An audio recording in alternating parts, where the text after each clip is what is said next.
Fala galera bonita, tudo bem? Meu nome é professora Alessandra, leciono aqui no Colégio Força Máxima mais uma vez com vocês. Hoje eu estou aqui com a primeira série, ok? Nós vamos falar sobre espaço, nós vamos falar sobre tempo e nós vamos falar um pouquinho mais sobre enredo. Beleza, galera?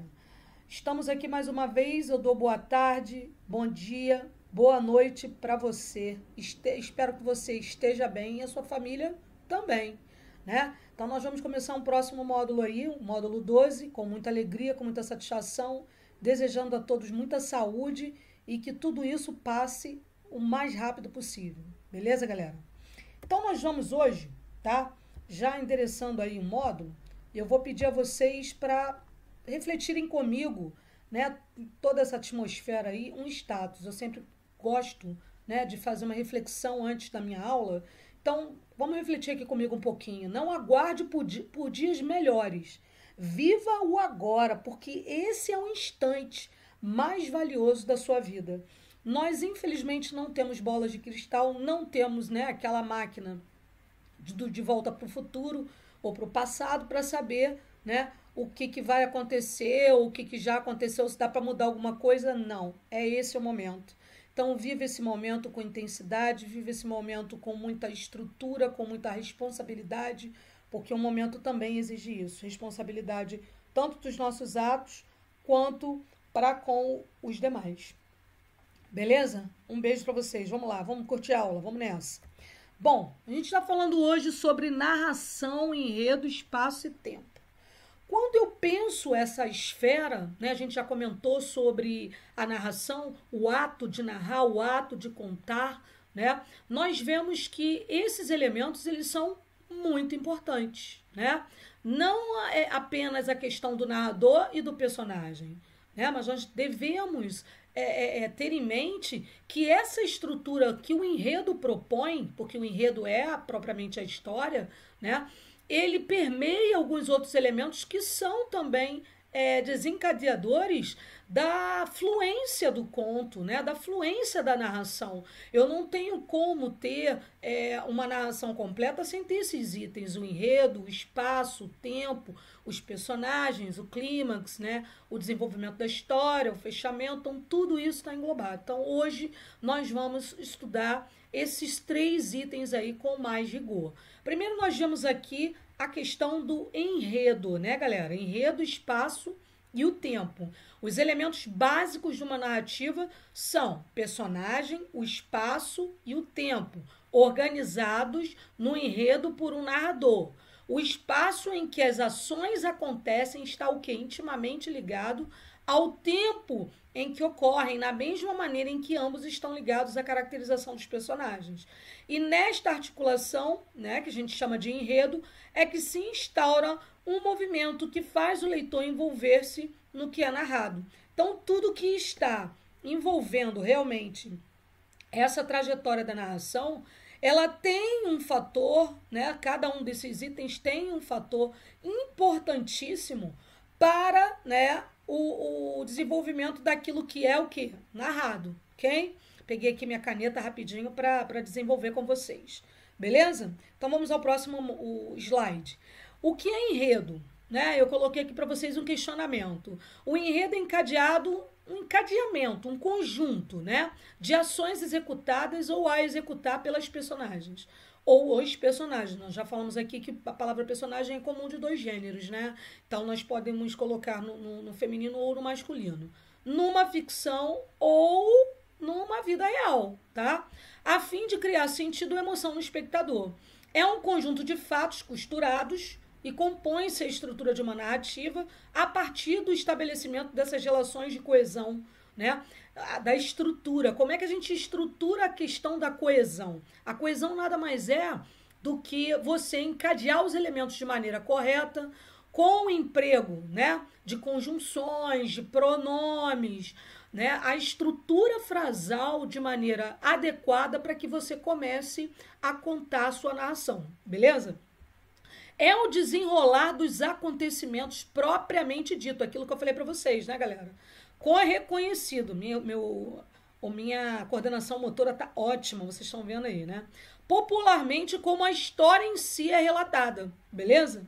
Constitui um relato de fatos vividos pelos personagens e ordenados em uma sequência o quê?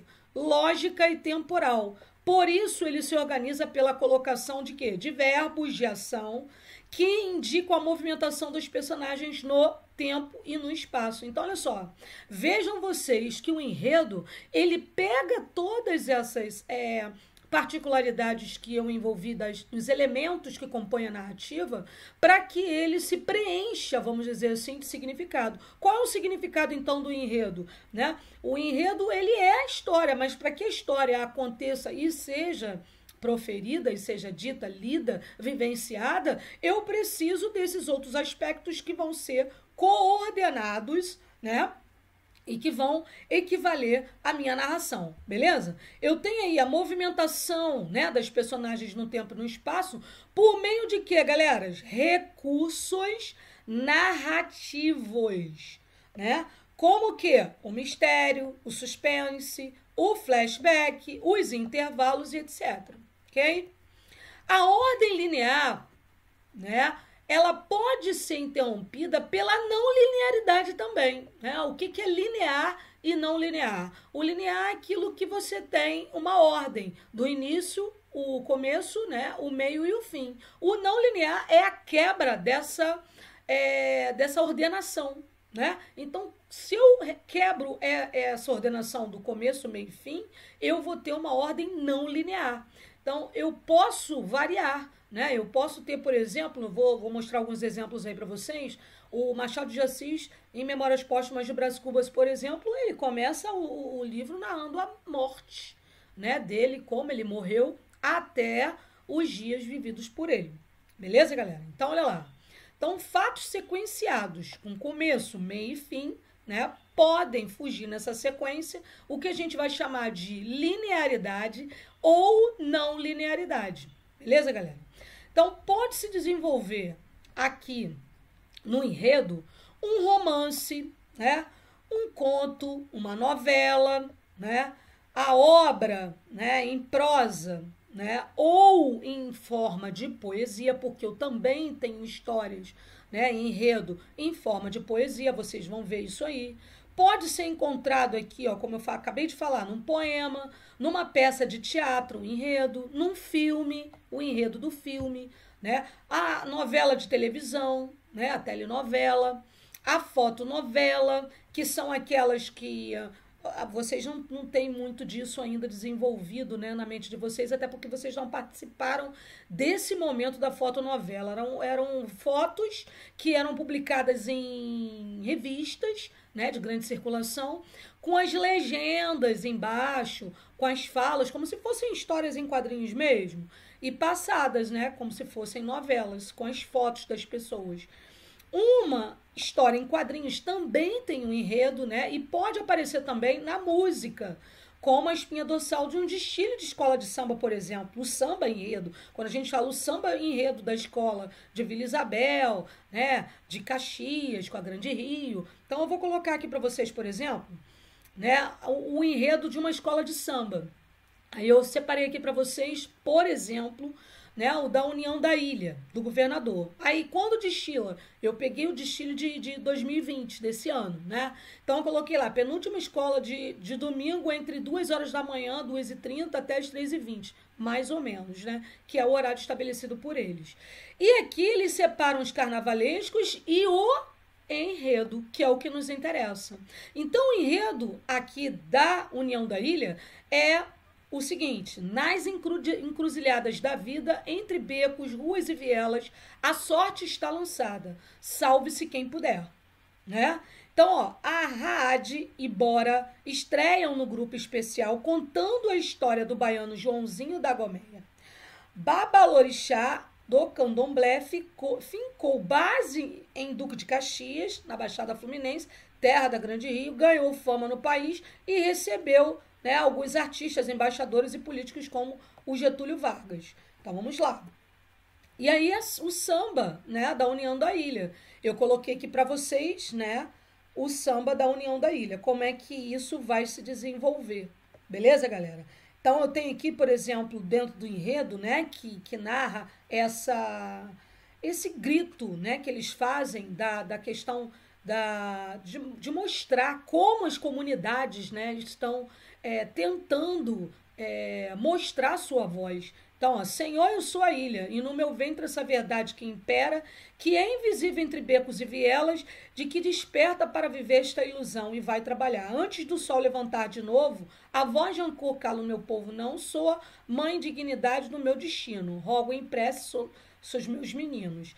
Ao longe alguém ouviu, meus filhos são filhos dessa mãe gentil. Inocentes, culpados, são todos irmãos. Esse nó na garganta vou desabafar. O chumbo trocado, o lenço na mão. Nessa terra de Deus, que Deus dará. Eu sei o seu discurso oportunista e a ganância e a hipocrisia, né? Então, eles revelam aqui, dentro do enredo deles, dentro da história que eles querem contar na avenida, dessa opressão, né? Do menos favorecido, dessa opressão da comunidade, das favelas do Rio de Janeiro. Beleza, gente? Tá? Lá eu tentei englobar para vocês tanto o enredo com uma frase, quanto o enredo propriamente dito com uma explicação, ou através da música, como vocês estão vendo aqui, de um samba enredo. Beleza, galera? Então, nós temos 3 exemplos diferenciados aí já para vocês. Mais adiante, eu tenho no teatro. No teatro, como é que isso acontece? Eu separei uma peça que eu gosto muito de William Shakespeare, que foi um dos autores que, dentro da universidade, que eu me apaixonei, não só pela obra, mas pelo jeito dele, né, contar, né, a história, Romeu e Julieta, né? Então, aqui eu vejo no teatro, né, o enredo da peça sendo colocada como supostamente criada em 1593 e 1594, a clássica peça de Romeu e Julieta de Shakespeare, que atravessou o quê? Gerações. E tornou-se uma obra-prima da literatura ocidental. E aí eu tenho a história de Romeu, né, o Montecchio e a Julieta Capuleto, né, como protagonistas da história, e o enredo ele vai se passar, olha aí, ó, tá vendo? É o que eu falo para vocês, tem espaço, tem tempo, tudo isso. Qual o tempo que está constituído esse enredo?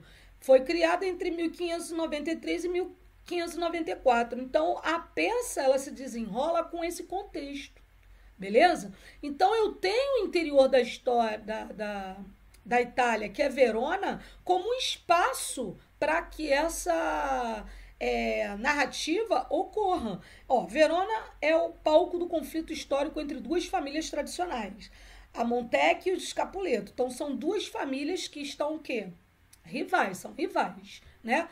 Por um infortúnio do destino, Romeu, filho único da família Montecchio, né, e a Julieta, filha única da família Capuleto, conhecem-se durante um baile de máscaras e apaixonam-se o quê? Perdidamente. Aí começa a trama, né? Romeu já estava enamorado de Rosalina quando conheceu a filha da família rival. Encantado pela moça, desmanchou o compromisso que tinha com Rosalina e fez de tudo para ficar com a sua alma gêmea, que era a Julieta. Né? Para quem não conhece, muitos jovens não conhecem essa linda história, eu estou aqui para contar para vocês. Se vocês tiverem a oportunidade de ver, né, seria legal, tá? Então, tem aqui, no entanto, ela abandona todos os seus desejos da família para seguir o seu coração. Beleza, galera? E aqui eu coloquei mais ou menos, né, como é que o enredo ele pode ser organizado. Nós vamos ver aqui também um outro texto que eu coloquei para vocês, para a gente falar de enredo, né? Porque a gente falou de enredo na escola de samba, no teatro. Eu vou colocar alguns outros exemplos para deixar a mente de vocês bem clara, né? Eu coloco aqui né, como a situação inicial, o 2 como a quebra da situação inicial, o conflito, o clímax e o desfecho, tá? Então, eu tenho a situação inicial como os personagens e espaços são apresentados. Quebra dessa situação inicial através de um acontecimento que modifica a situação apresentada. O conflito surge de uma situação a ser resolvida, que quebra a estabilidade de personagens e acontecimentos. O clímax é o ponto de maior tensão da narrativa, onde tudo vai acontecer. E o desfecho, a solução. tá? Essa solução não significa um final feliz, um happy end. Posso ter outros finais que não podem ser, não tão agradáveis, né? Então eu coloquei aqui um texto da Raquel de Queiroz, que eu também gosto muito, do bezerro sem mãe. Eu vejo aqui a situação inicial, uma fazenda de gado no tempo do ano em que as vacas dão cria. Olha como é que se estabelece, geralmente, no início, né, do enredo aí, da história, a questão temporal e a questão do espaço.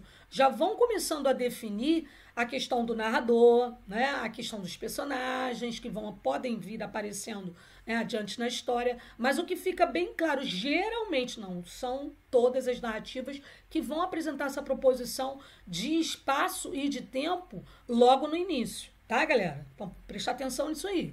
Então, cada vaca toda satisfeita com seu bezerro, mas 2 deles andavam tristes de dar pena. Uma vaca que tinha perdido o seu bezerro e um bezerro que ficou sem mãe. Beleza? A situação inicial e a quebra da situação inicial. Qual foi a quebra dessa situação inicial? Né? Então, ó, cada vaca toda satisfeita com seu bezerro. Aí a quebra vem. Mas 2 deles andavam tristes de dar pena. Quebrou.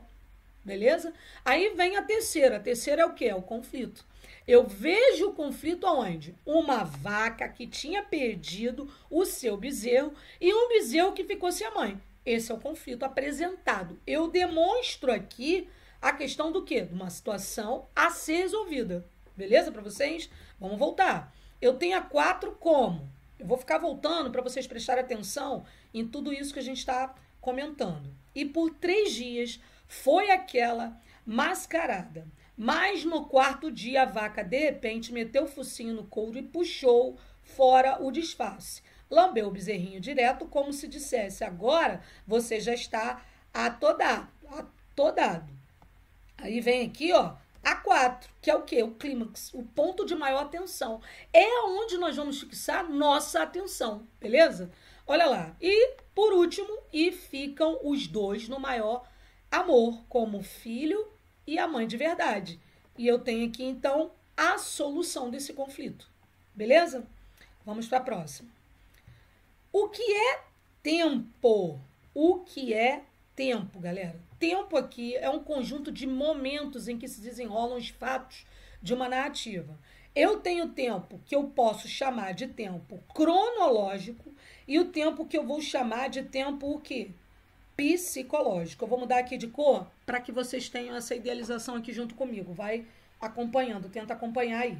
Medido com exatidão por instrumentos técnicos.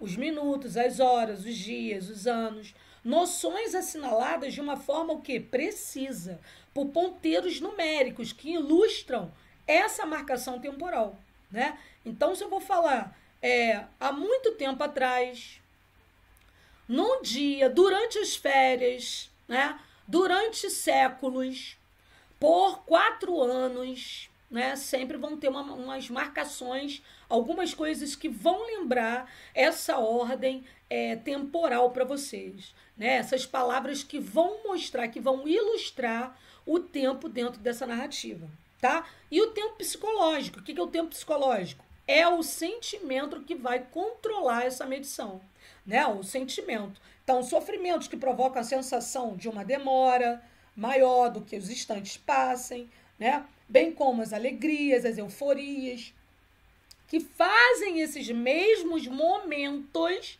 parecerem o quê? Rápidos. Ilustram quanto a noção de desenrolar do tempo varia conforme a percepção de quem vive, de quem analisa, porque vai depender daquela pessoa que está, né, passando esse tempo psicológico para que você tenha essas observações, para que você consiga detectar se o tempo é realmente cronológico ou psicológico, beleza? Vocês vão me dizer assim, Alessandra, o tempo cronológico e psicológico podem se misturar dentro de uma narrativa? Sim, com certeza, mas é fácil localizá-los, é fácil, né, determinar, né, e separar cada um. Então, ó, o tempo cronológico, eu vou explicar um por um novamente. Tempo fora de nós. independente dos nossos sentimentos. Então, eu fiz um esquema aqui para vocês entenderem melhor o que é tempo cronológico e psicológico, tá? Então, eu botei um exemplo. O ano era 1840. Naquele dia, numa segunda-feira do mês de maio, deixei-me estar alguns instantes na Rua da Princesa. Eu vejo o tempo cronológico marcado aqui por Machado de Assis brilhantemente, porque ele é descritivo também, né? Além de conversar com o leitor, que são marcas assim bastante características dele, ele explica aqui, na realidade, o ano naquele dia e ainda especifica numa segunda-feira do mês de maio. Beleza? Então, nós temos essas especificações bastante claras aqui para vocês, tá? Então, olha lá, ó. 1840, naquele dia, numa segunda-feira, no mês de maio. De quebra, você ainda tem aqui a localização, que seria parte do espaço. Vamos lá. O tempo psicológico, galera, depende de nossa experiência, depende de nós. Então, os macetes que eu estou colocando aqui para vocês também. Fará somente 24 horas que me deixaram aqui exaustos. Somos 24, 48 e 72. Isto 72 horas. Os chinelos desapareceram. Ficarei aqui provavelmente 1 mês, 2 meses. Você vê a recriação de algo que depende da nossa experiência, depende de nós, não está fora de nós, como no cronológico, né? Que independe dos nossos sentimentos. Aqui não. Aqui depende da gente para que esse tempo ele seja desenvolvido e narrado, tá, gente? Então eu preciso que vocês diferenciem isso para mim. O tempo cronológico e psicológico, eles podem estar com linearidade ou não linearidade. Será linear quando a história avançar, seguindo aquilo que eu falei para vocês, início, meio e fim, e não linear quando tiver a quebra dessa possibilidade, né? Eu fiz até uma citação para vocês de Memórias Póstumas de Brás Cubas de Machado de Assis, tá? Que começa do fim para o início. E aí, podem ser inseridos, ou não, né? Ou são inseridos os chamados flashbacks, tá? No meio da trama. O que vem a ser o flashback? É um recurso que faz com que a narrativa volte no tempo, por meio de quê? De recordações e de memórias de um personagem. Isso pode acontecer nas histórias? Pode. E isso tem um nome. Qual é o nome? Flashback. Beleza? É um nome que é estrangeiro, um estrangeirismo, mas que contempla essa volta no tempo. Mas se eu não quiser chamar de flashback, professora, pode chamar de volta no tempo, né? Então, ó, muitas narrativas são construídas quase que inteiramente com base em quê? Nos flashbacks. Geralmente tem-se isso aí. Um excelente exemplo é o clássico da literatura brasileira, Memórias Póstumas, que eu coloquei para vocês, né? Nesse romance, o defunto autor, ele se intitula assim, ele tenta, né, definir para vocês, eu vou narrar como um defunto autor ou como um autor defunto, né? Então, ele faz essa brincadeira, ele faz esse diálogo, né? Ele dialoga com o leitor. E inicia a história após a sua morte. Toda a narrativa é um compilado, um conjunto de recordações e lembranças de quando estava vivo. Muitos são os filmes que também fazem uso dessa técnica, como Amnésia, por exemplo, né? O flash forward, por outro lado, ocorre quando a narrativa é jogada para frente, e o espectador vê fatos futuros como um déjà vu, né? Há enredos, inclusive, que juntam os dois, como num filme Efeito Borboleta. Você tem a questão de volta no tempo, né? E depois para você jogar para frente de novo. Você tem, na realidade, nesse Efeito Borboleta aí, tem o Efeito Borboleta 1, 2, eu acho que tem o 3 também. Poxa, olha, é um filme fantástico, porque primeiro que você não consegue ficar estabilizado só olhando, você começa a imaginar, né, tudo aquilo ali indo, voltando, e você tem que acompanhar direitinho, né? É muito legal, se vocês quiserem, é uma recomendação aí, Efeito Borboleta, tá? Vamos prosseguindo. O espaço. Espaço é o ambiente físico, é o espaço real. Ok, galera? Que serve de quê? De cenário à ação. onde as personagens se movem. Então, eu tenho espaço, um ambiente social, que é constituído pelo ambiente social, representado por excelência pelo quê? Pelas personagens figurantes. Então, eu tenho essa apresentação do espaço, né, representando aí as personagens, tá? Então, o ambiente, ele fala muito da história, do enredo, né? Então, o espaço real, o espaço fictício, o espaço sonhado, né? Então, é legal você estabelecer essa diferenciação. O espaço é lugar. Espaço é lugar, tá? Espaço ou um ambiente psicológico. Então, eu tenho o ambiente físico, que eu detalhei para vocês, né? O real, né? Ali onde está acontecendo, o ambiente físico, é o que todos estão vendo naquele momento. O ambiente social, constituído pelo meio social, o ambiente psicológico, espaço interior do personagem. Então, a partir das experiências individuais, subjacentes, subjetivas, ele passa para vocês, né, esse ambiente em que ele está. Estou preso às minhas ideias e à minha solidão. É o espaço onde eu estou ali naquele momento, né? O espaço é um ambiente. Pode desde uma praia, um lago congelado, um lugar. De acordo com o espaço ou ambiente, é que os fatos da narração se desenrolam. Eu tenho aqui, por exemplo, o filme Velozes e Furiosos, Operação Rio, né? Se passa onde? Qual é o lugar? Rio de Janeiro. É o espaço da narrativa, né? Então, coloquei aqui a imagem do Rio de Janeiro para vocês verem nosso belo, magnífico Rio de Janeiro, né? Apesar de todos os problemas, o Rio de Janeiro continua lindo, né? Como dizia Caetano Veloso. E eu tenho Viagem ao Centro da Terra, o filme, eu não sei se vocês lembram, né, desse filme, que é fantástico também, tem os efeitos especiais, uma fotografia muito legal, que ocorre, obviamente, onde, né? Eles vão procurar, né, vida no centro realmente da Terra. Eles caem num túnel, né, onde eles veem um mundo totalmente diferente. Beleza, galera? E Jumanji, eu não sei se vocês conhecem também essa trajetória aí do filme. Gosto muito do Jumanji, agora tem o Jumanji 1, Jumanji 2, tem aquele do passado primeiro, né?